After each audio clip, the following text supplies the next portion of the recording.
Good morning, everyone. Welcome to Funky Friday. I'm Michelle Charlton from Skills Education, and I welcome you all to today's session. We have Deb Carr waiting to talk to us about session 5 in her series about RPL and how to do it better.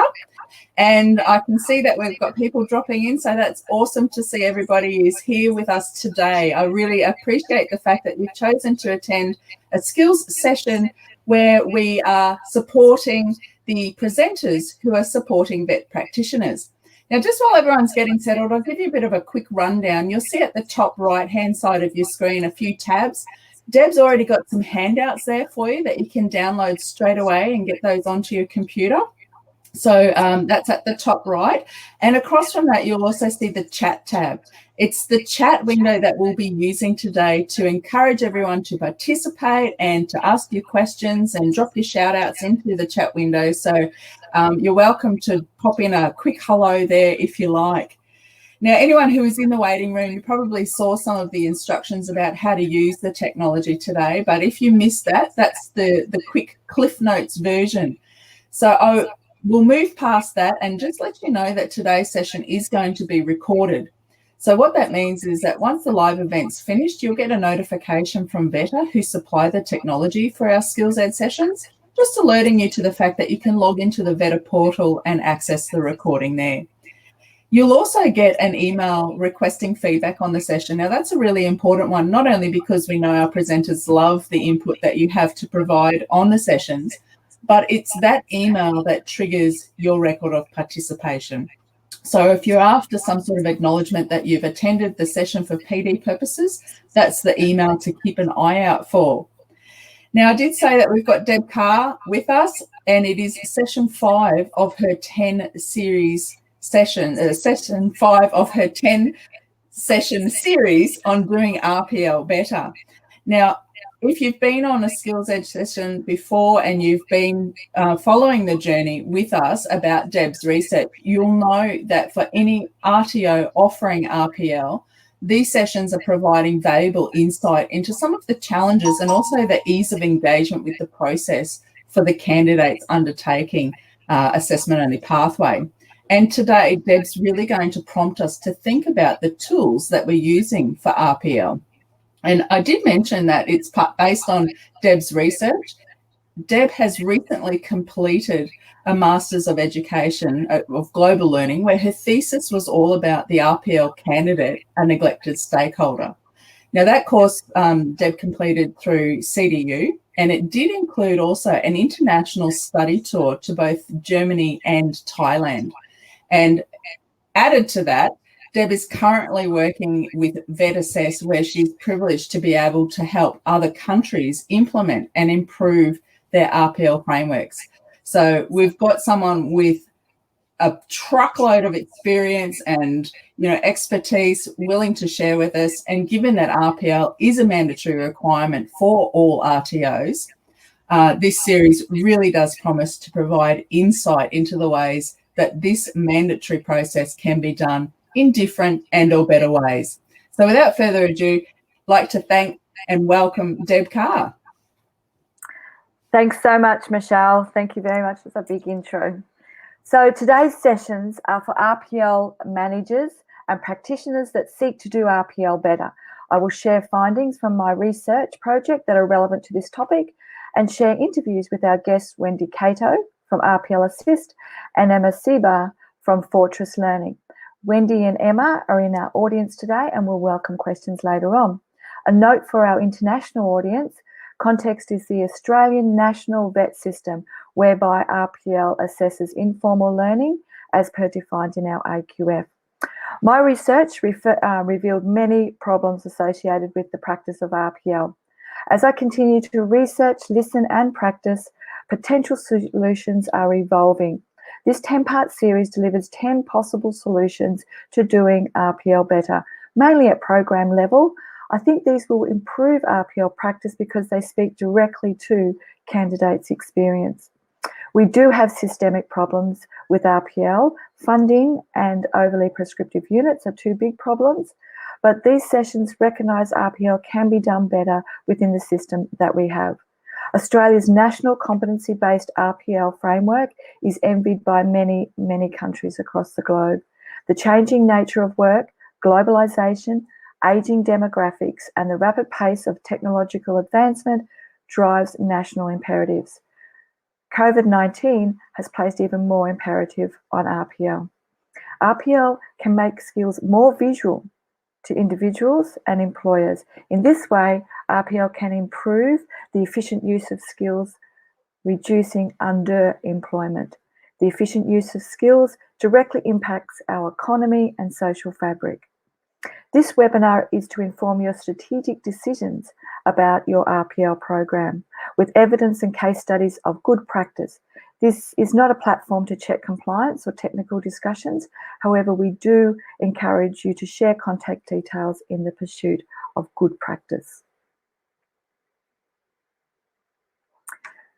So I will breeze over these next two slides just because I really want to get into the nuts and bolts of things. These are a couple of newsworthy mentions. CEDA live streamed a Rebuilding Australia's Workforce. I've been thinking outside the box about how some RTOs could market your RPL programs and leverage RPL in the marketplace. This was presented last week, so please read this slide at your leisure. OECD and NCVER put out released reports that are relevant for RPL. I've included these in your handouts. The OECD included a report that called on vet systems across the world to utilise RPL as a direct route to qualifications, particularly for vulnerable groups, unfinished apprentices and older workers. The NCVER report shows how Australia uses RPL. Some analysis may help your marketing strategies. This report also shows those qualifications and industries that mostly use RPL in the past. However, I don't totally agree with some of the assumptions in that report. Upcoming sessions, number 6, be there.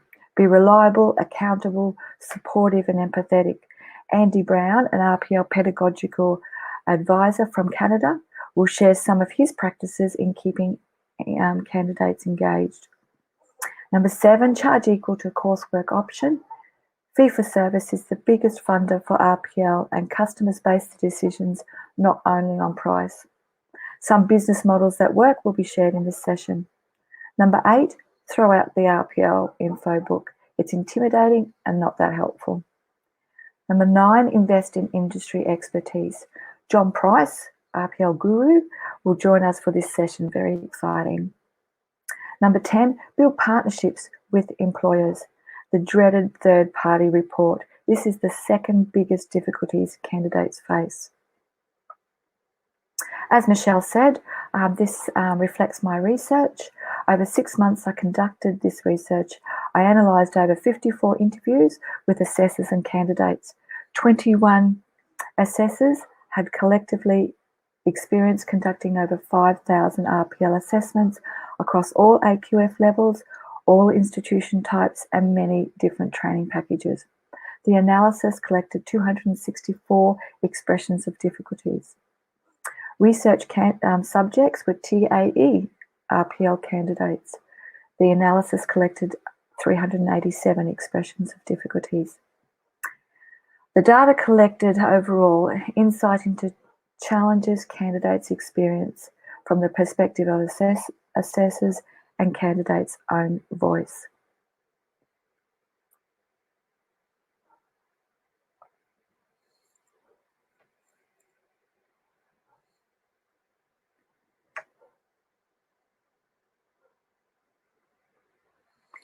So 10% of difficulties expressed by assessors were about producing evidence. 16 assessors expressed candidates' difficulties are about producing evidence. They simply do not have it, they cannot find it, or they don't have documentary evidence for all of the competency. Assessors said people are not in the habit of thinking of evidence in the course of their workday. And let's face it, not many people in the course of their workday would think, I'll keep this because this could prove my competence. Many aspects of competency are never documented in the first place. One assessor said many of her candidates do not even have resumes. Typically, they get work through word of mouth. Many do not have job descriptions, particularly those who work from site to site, according to wherever the employer sends them. This could be a growing issue as more of the workforce reflects higher rates of casualisation than contractors. I'm thinking of the growing number of contract trainers in our industry who find it difficult to access company documentation because they're just contractors.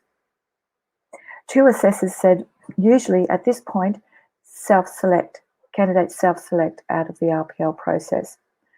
Assessors said candidates typically say, I never kept anything.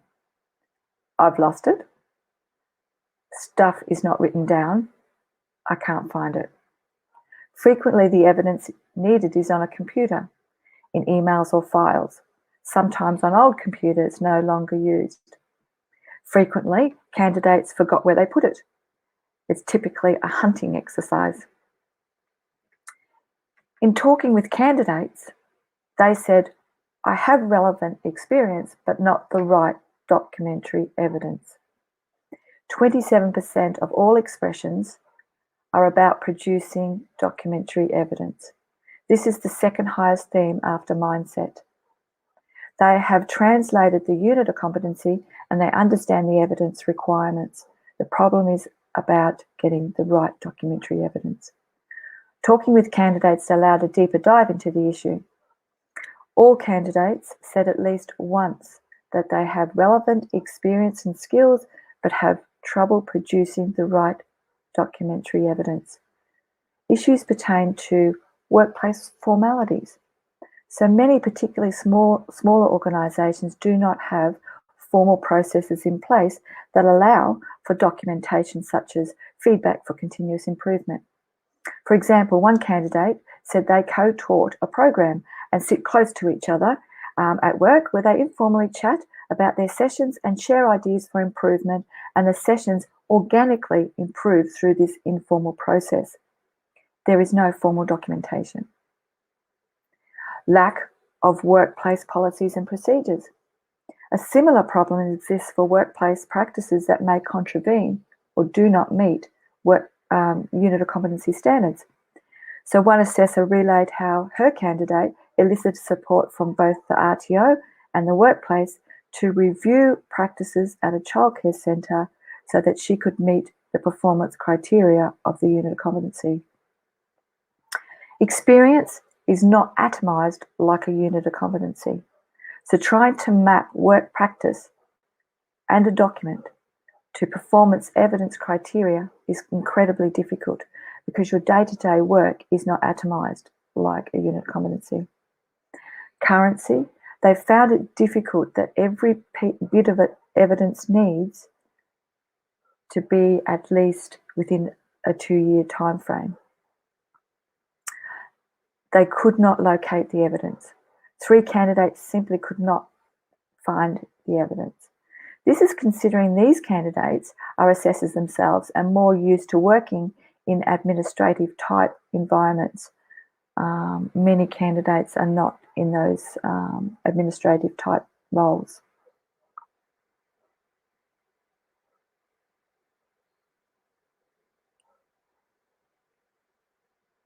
So employers can aid or impede the collection of evidence. This difficulty is complex and substantial. 73% of candidates said employer buy-in to help produce evidence caused difficulties. This was the 3rd highest impact score of all difficulties. Candidates are seeking employers to vouch for their claim of what they have done in the workplace that maps to the components of the unit. In the sector, we call this third-party verification. Additionally, they seek access to documents for evidence. The issues pertain to personnel dynamics, changes in business personnel, employers' RPL knowledge, employer buy-in, and confidentiality. Some of the things candidates said were, I have to establish those relationships. I really don't want to hassle her. That RTO is shut down. They've gone on maternity leave. long service leave. I was just a contractor. I really don't want her in my life again. There just isn't any vested interest for ex-employers. Webinars 9 and 10 delve into this difficulty further when John Price will join us to share some of the solutions.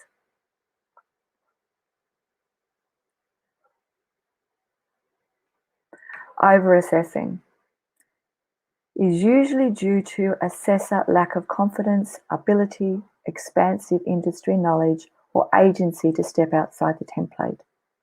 This has been a problem for a long time.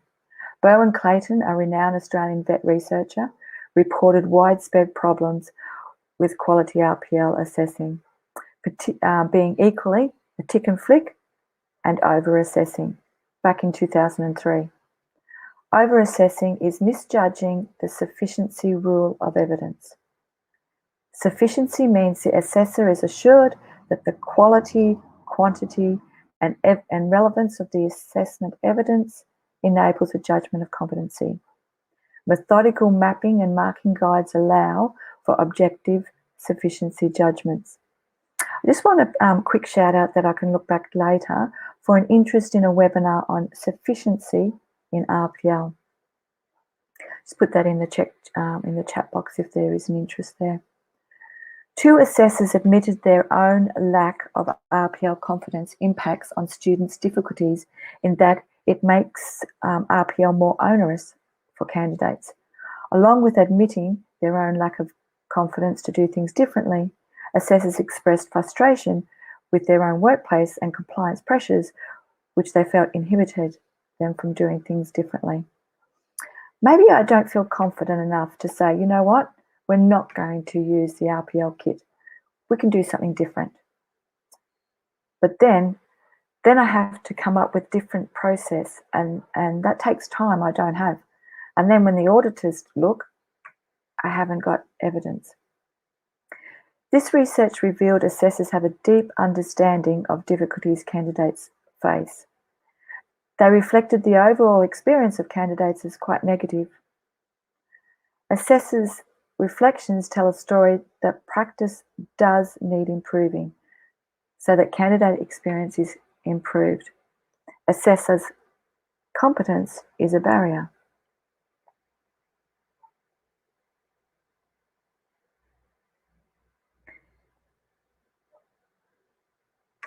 There appears to be a practice of adding assessment criteria. Basically, Australia's units of competency are prescriptive enough without adding additional evidence requirements that is not explicit in the unit of competency. Some RTOs implicitly or explicitly add to assessment evidence criteria, effectively establishing additional barriers. For example, some RTOs add years in a job as a mandatory pathway into the RPL option. Some RTOs interpret the unit of competency and then mandate evidence pieces, such as the interpretation of a report, for instance, is frequently translated as a written report that reports to specific elements in the unit. A report could be a presentation, could be data uploaded into a database, or a verbal handover at the end of shift. Yes, assessors should help candidates interpret the unit for their workplace, but no, that interpretation cannot be transformed into a mandatory requirement for others. Many interpret currency of documentary evidence. Candidates had difficulty because sometimes the documentary evidence that they could access also was older than the 2 years mandated by the RTO. The issue was not the currency of their competency, but currency of the documentation. Candidates claimed they were still competent. Making a judgment of currency needs to have industry justification and careful thinking how it should be applied for each piece of evidence. For instance, I may have submitted meeting minutes. I have written, but they may be older than 5 years. But I cannot get more current evidence, even though I have written meeting minutes since then. Some RTOs will not consider candidates' application without a third-party verification. There is no hierarchy of evidence. It is important to understand that when it comes to assessment, there is no hierarchy of evidence. Additionally, to add to these barriers, candidates are frequently, most of the time, not aware of their right to flexible assessment.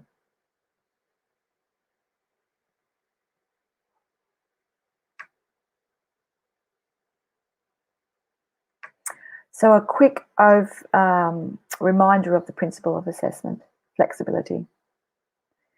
Assessment is flexible to the individual learner.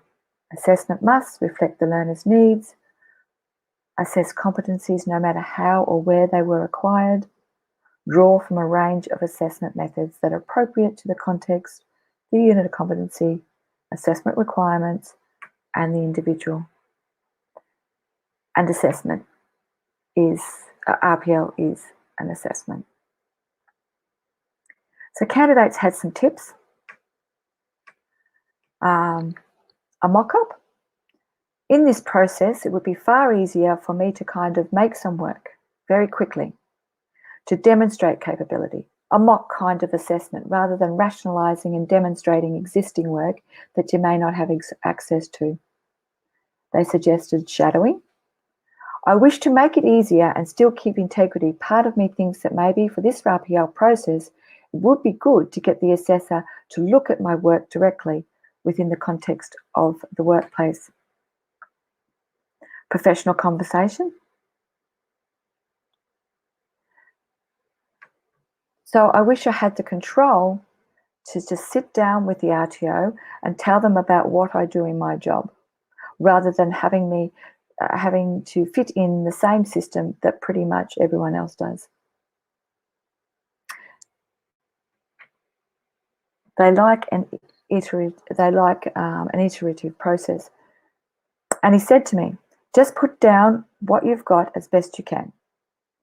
Then he's going to send me the relevant feedback and if I need to modify or adjust any of the information. So I'm quite happy with that.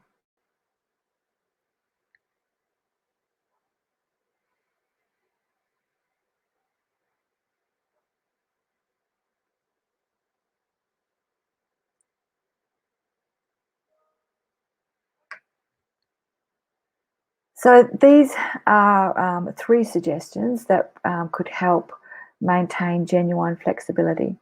Have a bank of different assessment tools, build confidence and agency for your assessor to conduct flexible assessment, and map first to work out what tools you're going to use. Think on these solutions as we listen to Emma share how Fortress Learning applies best practice. So thanks for joining us today, Emma from Fortress Learning. Hi there, thank you for having me. So you chose this topic to be my guest today. What is it that you're passionate about with flexible RPL assessment? I think the most important thing is the ease of the student's journey, you know, that ability to recognise what it is that they do, what it is that they have done, and to be able to have, you know, a bit of a practice in place to make that as accessible as possible for them, you know, not allowing them to reinvent the wheel, so to speak. Yeah. So I've got assessment tools in place, they're there, they're mapped. So what do you mean having that practice? What does that look like?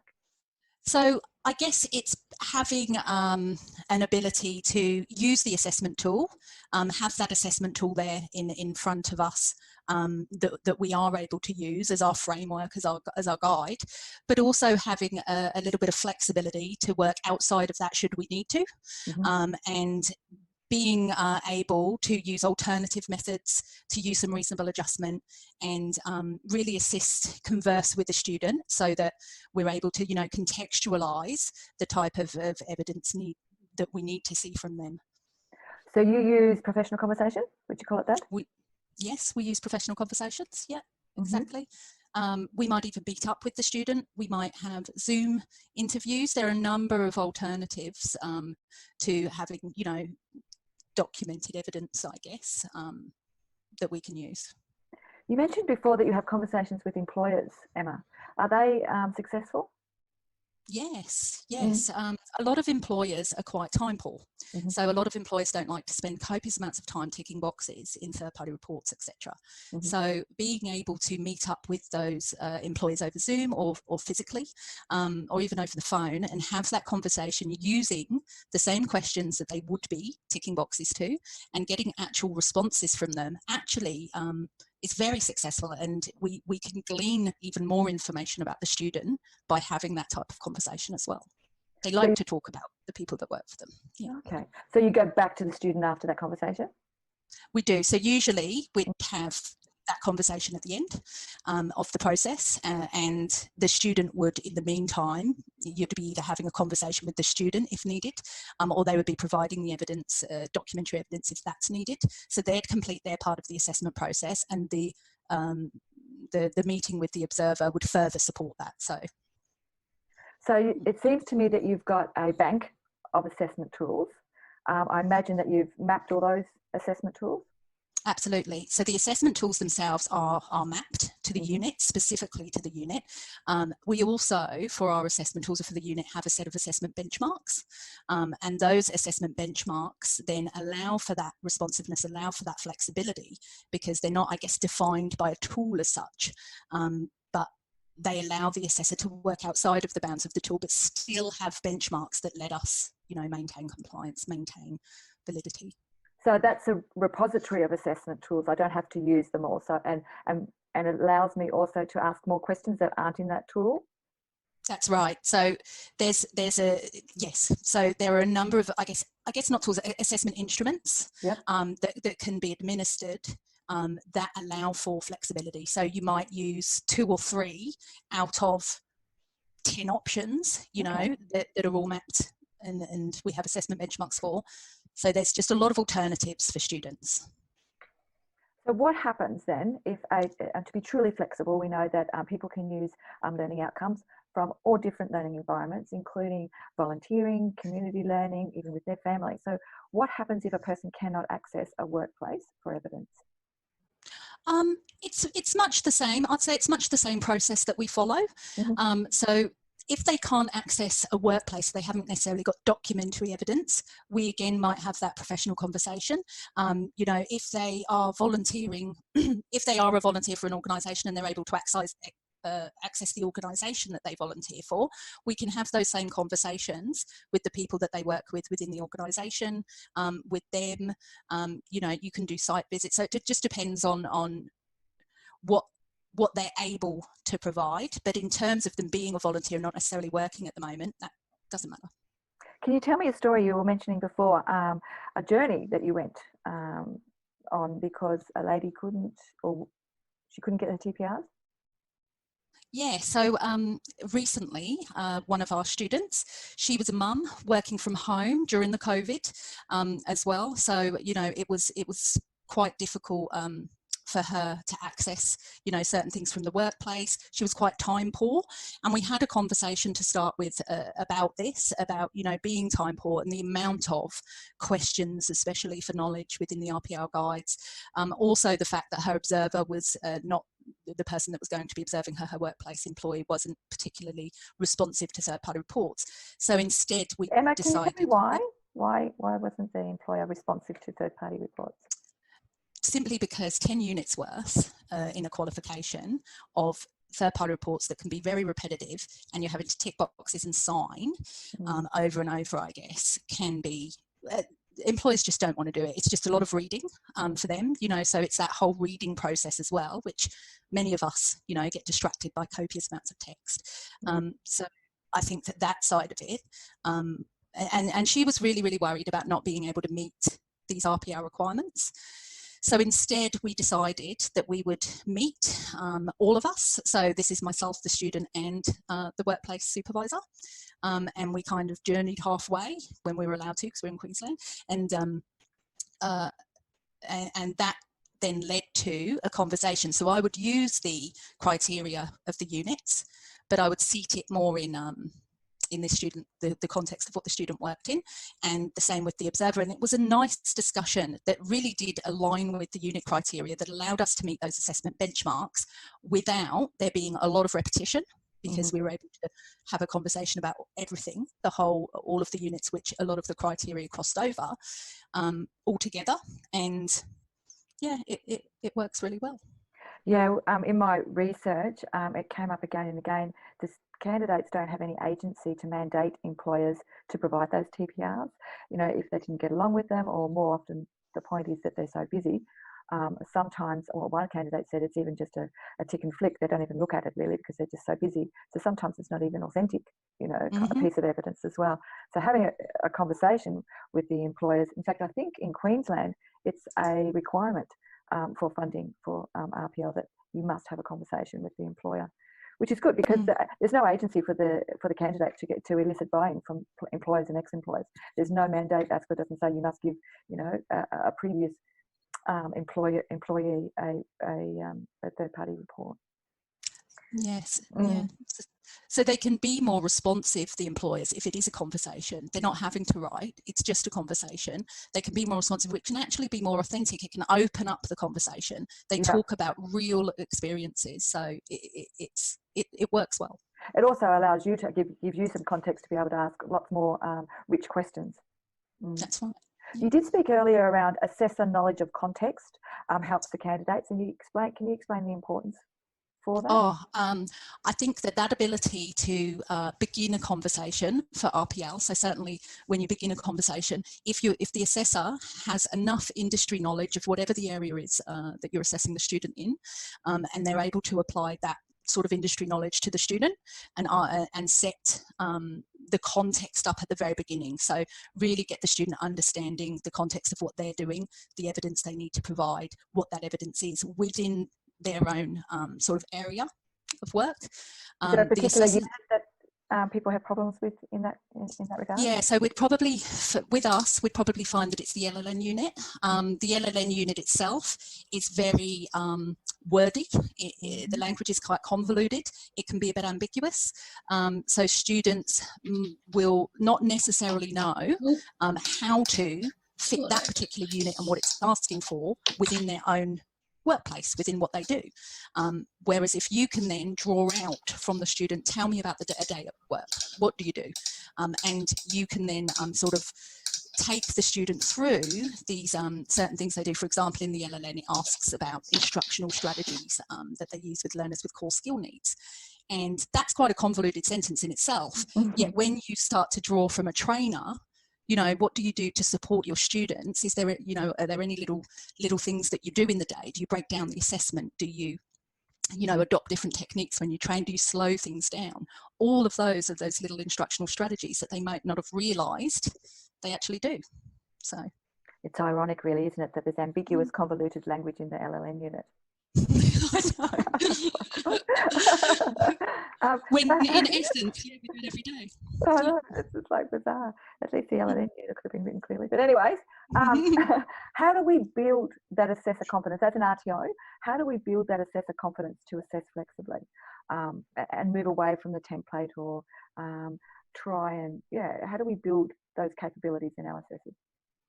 I think that RTO should invest time not only in, creating better assessors, creating assessors that are able to design assessment tools and map documents, but rather in the way that you communicate with a student, really getting some skills around the communication process so that you can draw those questions from a student when we set the context. Having as well your assessors not only focus on, say, the particular qualification that they're teaching, but also the whole training package possibly that qualification comes from, because that way, if they're looking at all of the qualifications that fall within that training package, that's a whole broader industry knowledge that they're gaining.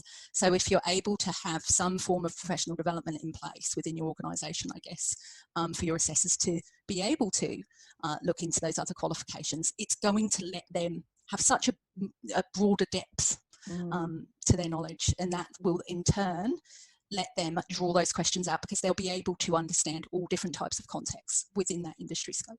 Yeah, we did talk about that. The expanse of knowledge is really important for those assessors, but also what you said, those interpersonal and communication skills to be able to perhaps ask those open-ended questions. Absolutely. And that's around assessment questions, but it's also about that interpersonal relationship building, do you think, as well? Yeah, absolutely. Even at the very beginning, so just setting that context, getting that understanding at the very beginning of the assessment process with the student can stop many, many mistakes along the way, can stop much frustration as well along the way when it might get to a certain point and a lack of clarity because the assessors are asking for one thing and the students seeing it as something else.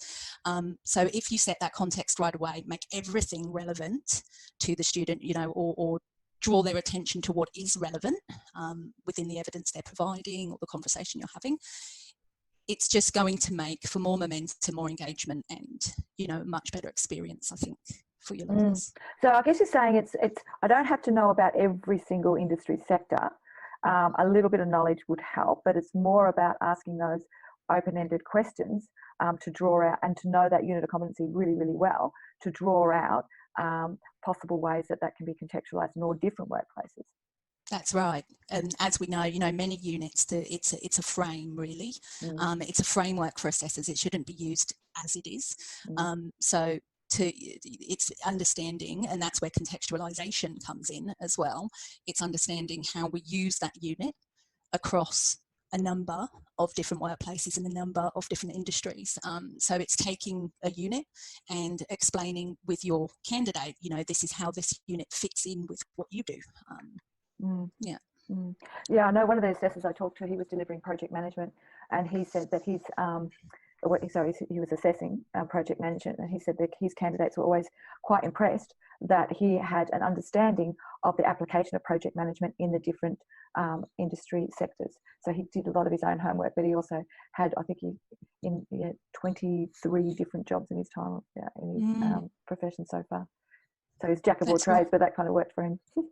Yes, and it's a bit easier for us being TAE providers because we work every day across every industry. So, it's a little bit easier, I guess, for TAE assessors, or it should be, for TAE assessors that assess RPL to really fit that context, because you're kind of working across those different industries every day with students. Is there any other one tip that you would like to give, Emma, to assessing flexibly? I truly think that building a rapport with your student, responding in a timely manner, don't keep them waiting, so keep the process moving, flowing, streamlined. That would be my tip. So build a relationship. It always works, and be responsive, be on time. Don't make them wait too long to mark your assessments. Yeah, actually you did say that. You needed to keep the momentum of conversation going. Important. Thanks for your time, Emma, today. Thanks so much, Deb. My pleasure.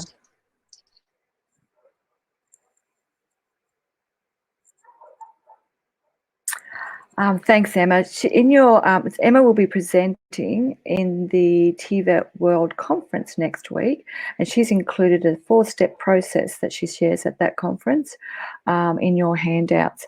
We'll go straight on to listening to the interview with Wendy, and then we'll do the questions afterwards. I don't want to run out of time.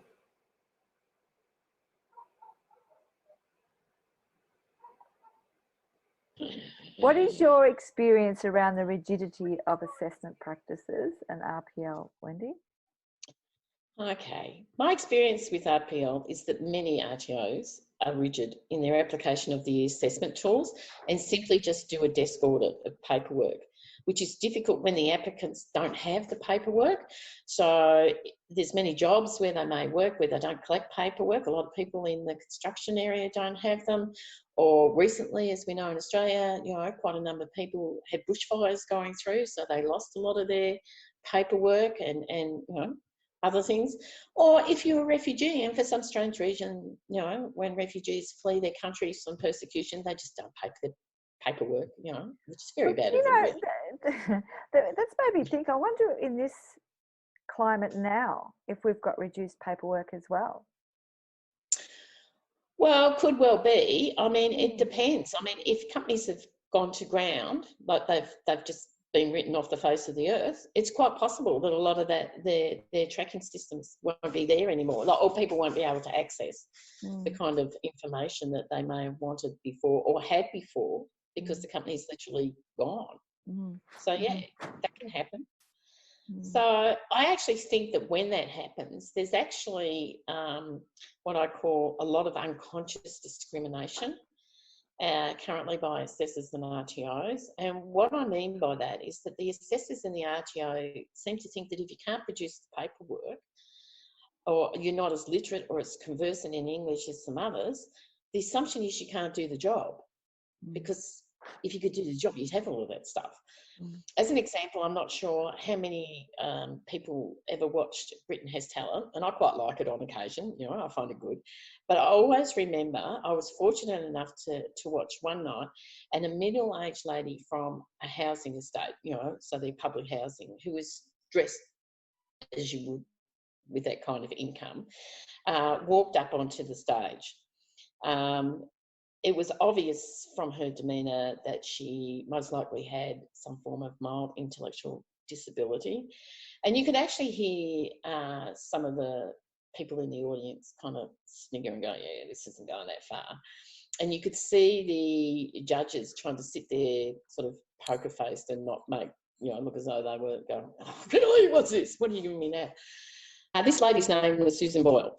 And some of you will notice that she went on and became very famous, which goes to show you that it's not necessarily how you present and what you do that gives you the evidence. It wasn't until she actually opened her mouth and sang beautifully that people actually believed that she could do it.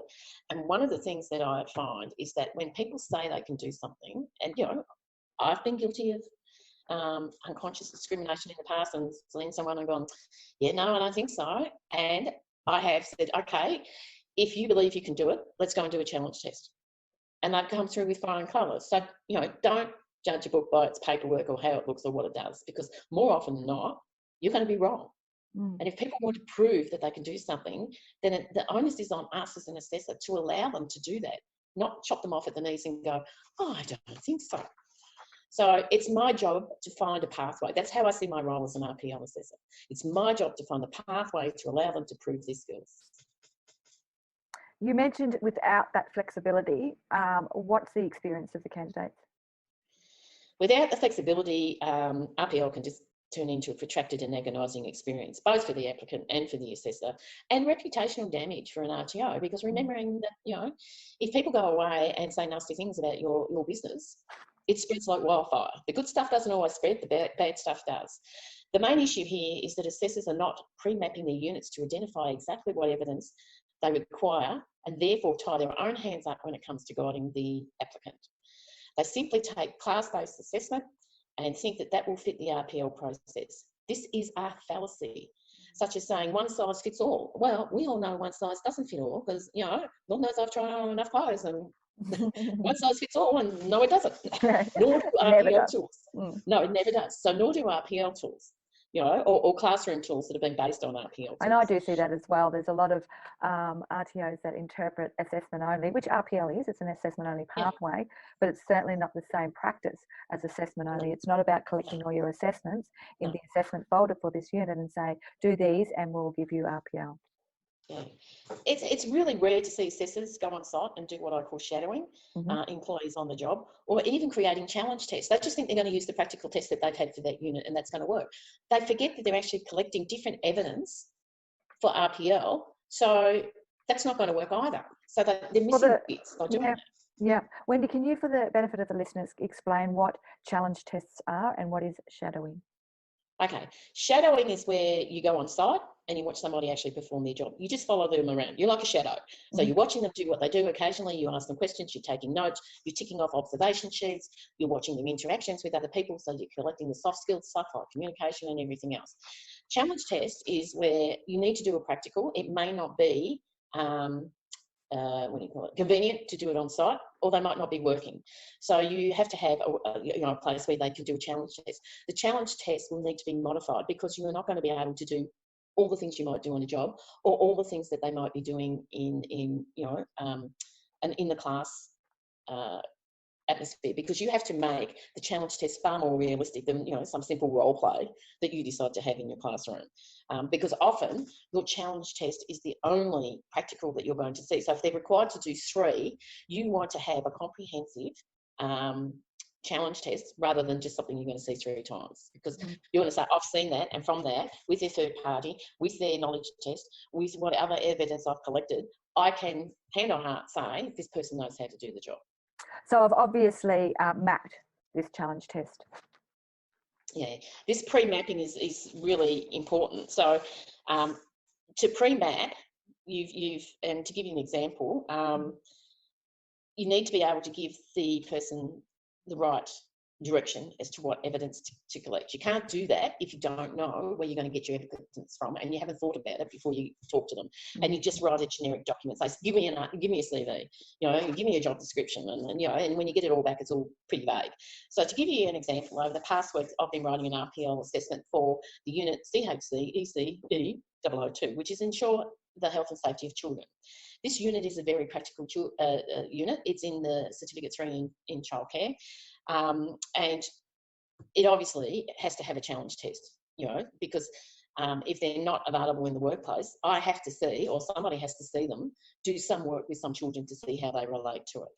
That is for the compliance buffs for us. I mean, that's validity. It's looking for the correct assessment tool or method or strategy for the skill or knowledge that you're looking for. Yeah.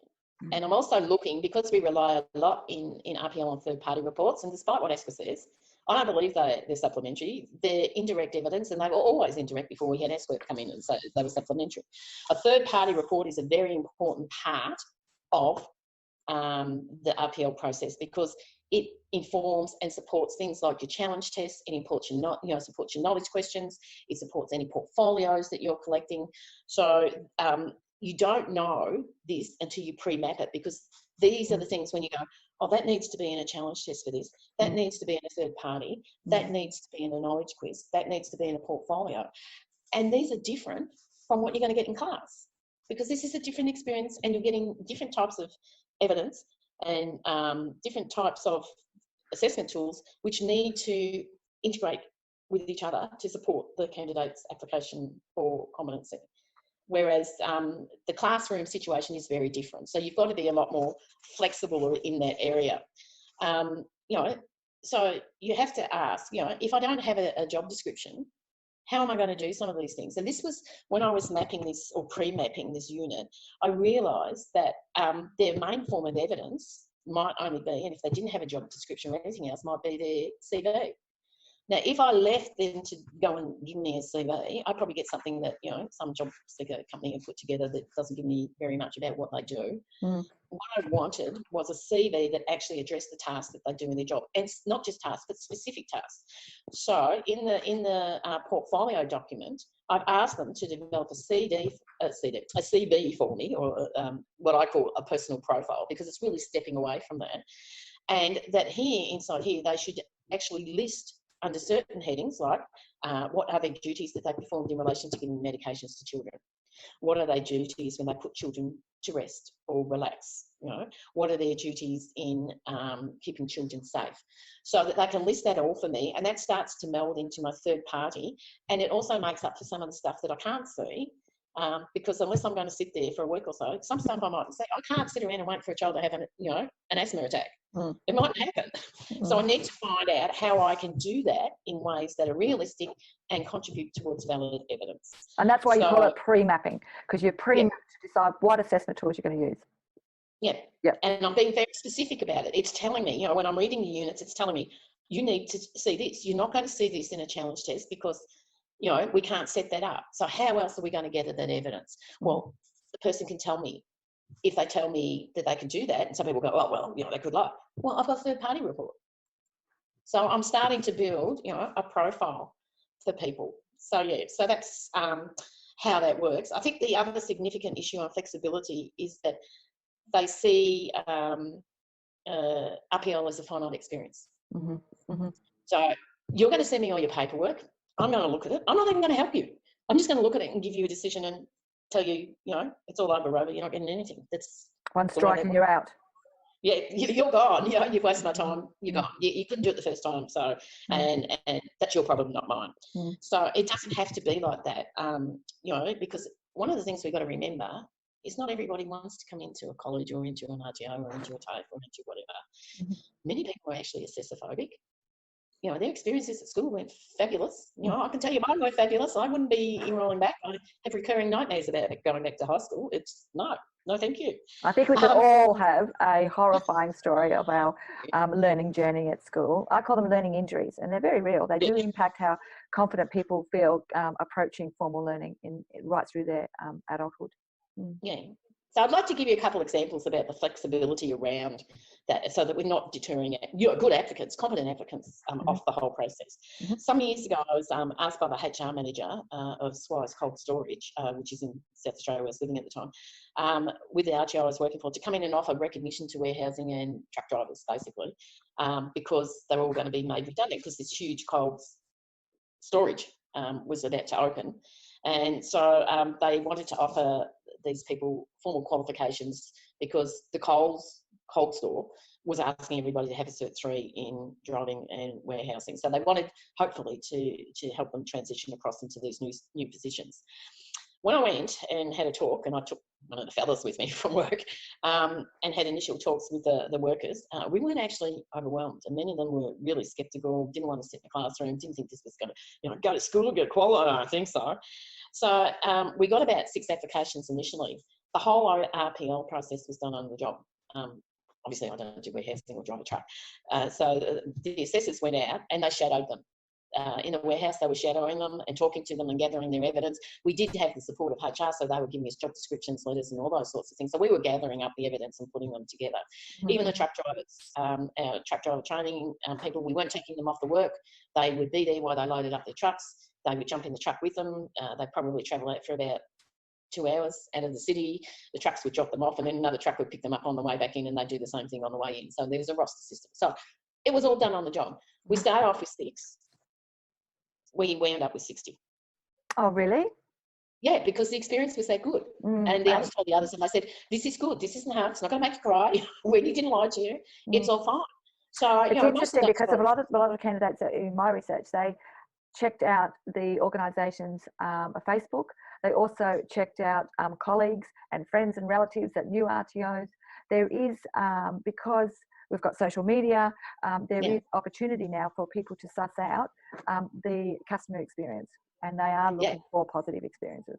Yeah, oh, absolutely. And to give you a second case, and this one was a lot closer to my heart because it was very emotional, in that an RTO I was working with was given a grant by the Construction Industry Training Board to have 200 experienced riggers and scaffolders assessed in what was then the new Certificate 3 in rigging and scaffolding. Now, there'd never been any qualifications in this field whatsoever before. So the RTO recognised that there was going to be some issues about how they did these, because a lot of them weren't that literate and they weren't that verbally confident either in expressing what they did. So they actually hired me, and I became the gatherer of evidence. I did the tools, and then I would actually go out onto the jobs and I would talk to the guys, and most of them didn't have a resume. So I talked to them about what their work was. So then I'd write them up a resume that listed the tasks that they were doing and everything. So we had the paperwork for the auditors. They didn't have things like job descriptions, and some of them worked for small companies. So I went and sat down and sat with a small company, and we wrote up job descriptions so that they could have job descriptions. I got copies of their tickets, their high risk tickets and things like that. I also got copies of their I'm trying to think, their photos, because most of them, it's funny, these guys are very proud, and they'll whip out, a really big project that they've worked on, and I've got all these photos. So we gathered all of those. So my role was to actually put their portfolios together and collect all the evidence and then give it to the RTO, and the RTO then did the challenge test stuff and the oral questioning because of their literacy levels and whatever. We did 200 riggers and scaffolders, and the most emotional bit was these actual guys close to tears when they got their certificates, because it was the first time they'd ever graduated from anything. And they actually had a qualification for the first time in their life. And that was because we didn't do it by the book. We did it differently.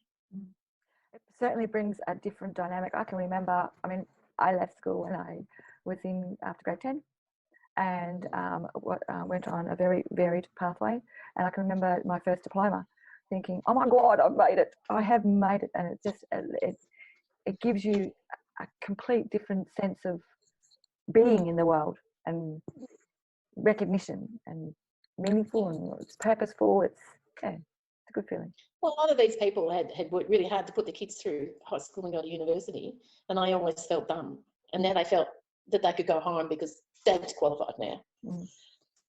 So it was really good. Yeah. So, Wendy, what are some top tips from you for flexible assessment? Oh, it's got to be assessor led. You know, if you don't want to control the process, get out of the kitchen. You know, don't cook. It's not worth it. It's got to be an assessor led. It's not up to the student or the applicant to figure out what they need. It's like jumping in a taxi and saying, I want to go here, and then the taxi driver turns around and says, well, you know, you need to tell me how to get there. And by the way, I'm going to charge you for that. Well, you know, I'm like, you're the driver, you should know. I shouldn't be telling you this stuff. So from a personal point of view, my tip of what not to do is not to judge a person by the lack of paperwork. Don't just roll out your classroom assessments and think that's going to fit, because it's not going to fit. It's not flexible. And don't believe that RPL is a finite process. People can be set projects on the job, and this is what we have done in some of those cases where there wasn't sufficient evidence. We let them, with the help of the employer, we let them go and do some tasks or do a different job so that we could then collect the evidence from it. Do talk to students from the start, because you'll get to know also what you need and what they're going to be able to get. Have a good, easy RPL guide and an evidence list so your student or your applicant knows exactly what they need to collect. Have good, compliant RPL assessment tools that have been mapped and pre-mapped before you use them, so that you know where you're going to get your evidence from.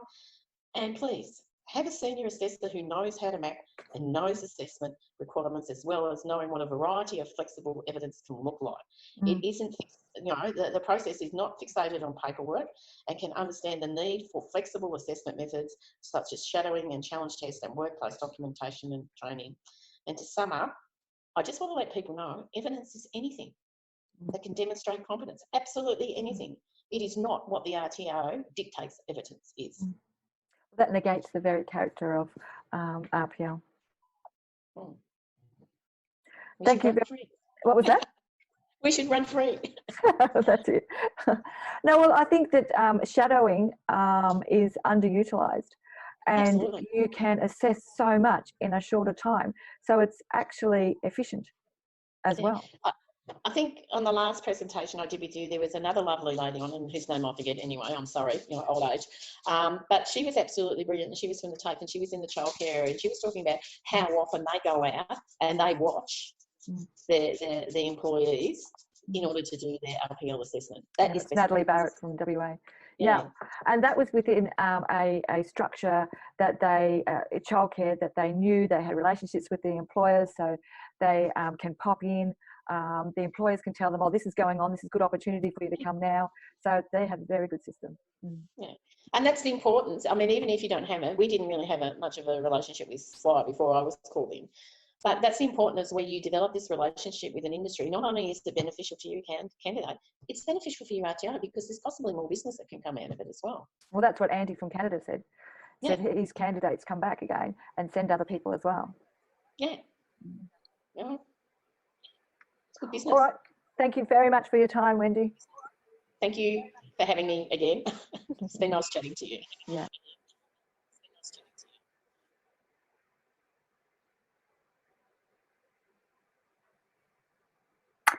Thanks, Wendy. So while Wendy and Emma grab the mic, we've got a couple of minutes to address your questions. There was a question there: what happens when the supervisor gives a bad report for the candidate? And the other question was, how do you exactly document the professional conversation? I'd like to hear more about the efficiency, or if any of the listeners have had experience with shadowing, and if there is actually a position in RTOs that could be the RPL gatherer. Just waiting for Emma and Wendy to get the mic.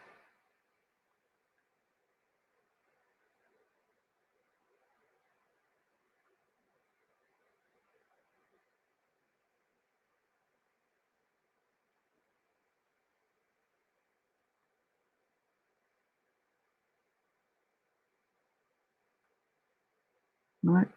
While we're waiting for them, the research developed what we call impact score, impact of difficulty score. What I did is that then I multiplied the expression of difficulty, how many times it was mentioned by how many candidates mentioned it, and came up with the impact of difficulty score.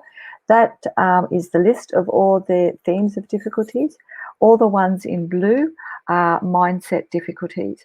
So I think when we talk about the interpersonal skills and the communication skills that the assessors need to have, it's reflective of the needs candidates have, because the majority of their difficulties are around loss of negative mindset. So Greg's asked, how do you document a professional conversation, especially being verbal? So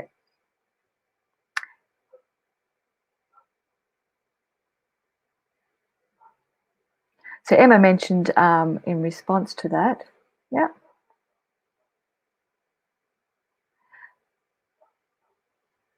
Yep, they use a third-party report template that contains guiding questions for either the third party to answer or the assessor can answer in that conversation, and they mark down their comments so that the assessor can document what the third party is saying in the conversation. The work then falls to the assessor, not the third party, which always makes the third party observers happy. Is there any other questions that anybody would like to ask?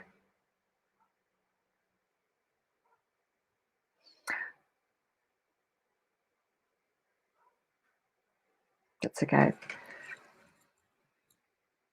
I've given you the details of both Emma and the contact details of both Emma and Wendy in your handouts. You will get a copy of this slide as well. You're very welcome to contact both Emma and Wendy with your questions, and I'm sure they're more than happy to share their practical answers and solutions and ideas to address your questions. So that about sums it up for today, unless you've got any further questions. Yeah.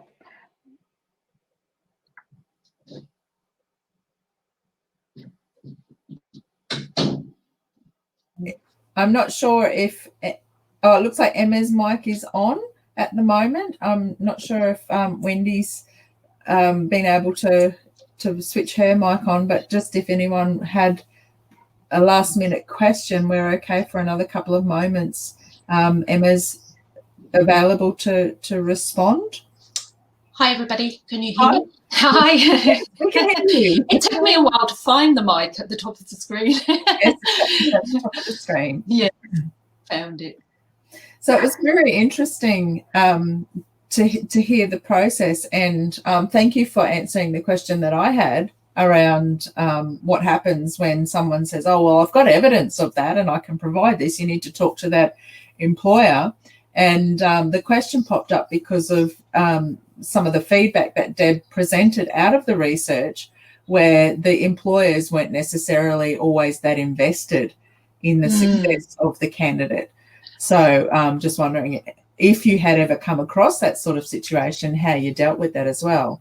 Yes, and I think that in those it's very rare from my own experience that you get an employer that's not favourable to answering questions. If they agree to do it anyway, they tend to say nice things.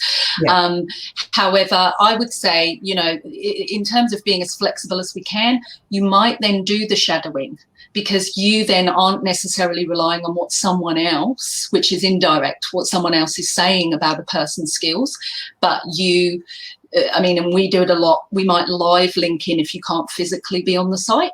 So especially as ours is TAE based, we might live link into their training environments, their TAFEs, things like that, so we can see them on the job, so that's a really good thing that you can do if you've got some type of personal, I guess, issues with employers, which can happen because we're humans. So I was speaking to a employer that was a sign writing company, and they were given, their trainees were given GoPros so that they could actually do the work and explain as they're going along. And then that was sent off to the RTO, which was interstate, and that saved the employer the travelling expense, and it also allowed for the worker to explain what they were doing as they were doing it. And it was all recorded on the GoPro.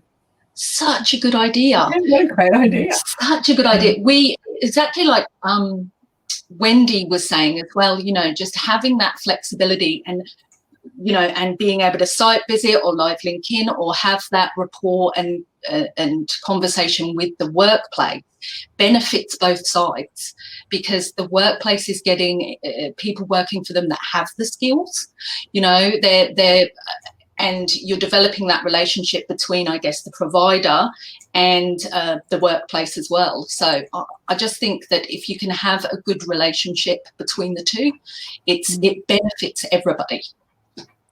And somehow the RTO has more influence in eliciting employer buy-in. It's really difficult. All the candidates express that they have no agency to elicit employer buy-in. One, in fact, rang up ASQA to find out if there was any mandate for past employers to give the third-party report. Yes, we come up against both. So we come up against sometimes employers that just refuse, to take part or even charge for their employers. Yes, wow. Even charge employees to access their services for things like observer reports for RPL, which, dumbfounds me. But we have come up against that.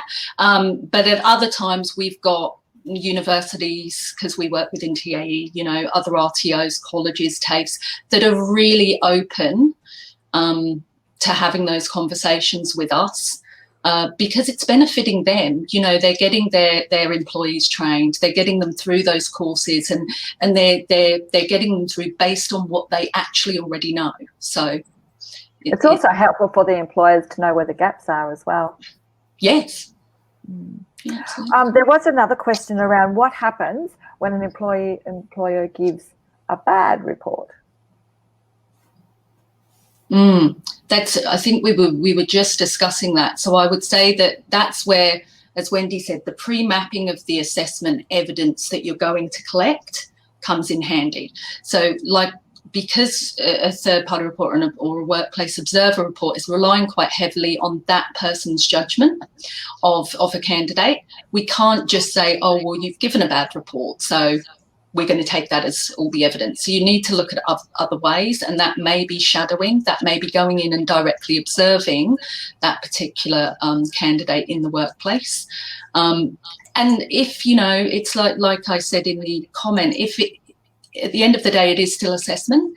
So if that candidate is unable to provide sufficient evidence, if that candidate is unable to demonstrate competence, then that's the result that happens. The decision is made that they're not yet competent, and we move on to the next steps, maybe more training for those gaps. That's right. You can't fabricate experience. No. Did you have any more questions, Michelle, or those people listening? No, I thought it was a great session. Thank you. Thanks very much, Emma and Wendy, for your time in contributing to today's session. Thanks all. It's been great to hear not only the outcomes of the research, but I think one of the most valuable things out of these sessions for participants, Deb, is to hear what what doesn't work, what does work, and what people are actually doing in real life. So it's not just theoretical, it's sharing actual live experience of how to make this system work. So I think today's been another good example of that. And I do invite those participants today or other people to email me if they would like to be a guest on upcoming webinars.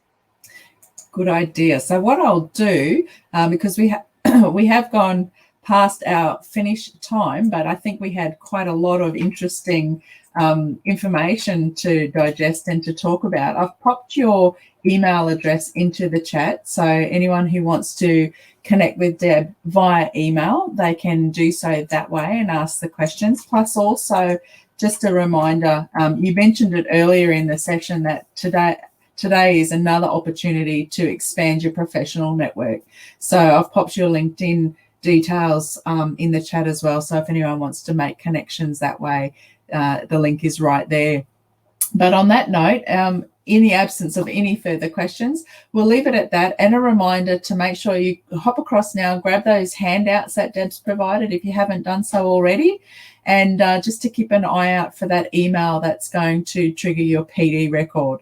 So on that note, I'd just like to say thank you very, very much, Deb, for your time in preparing today's session, coming on to present, and also to your special guests, Emma and Wendy, for their investment in time and effort also. Pleasure. Thanks, everyone. We'll see you again soon. Bye now. Bye.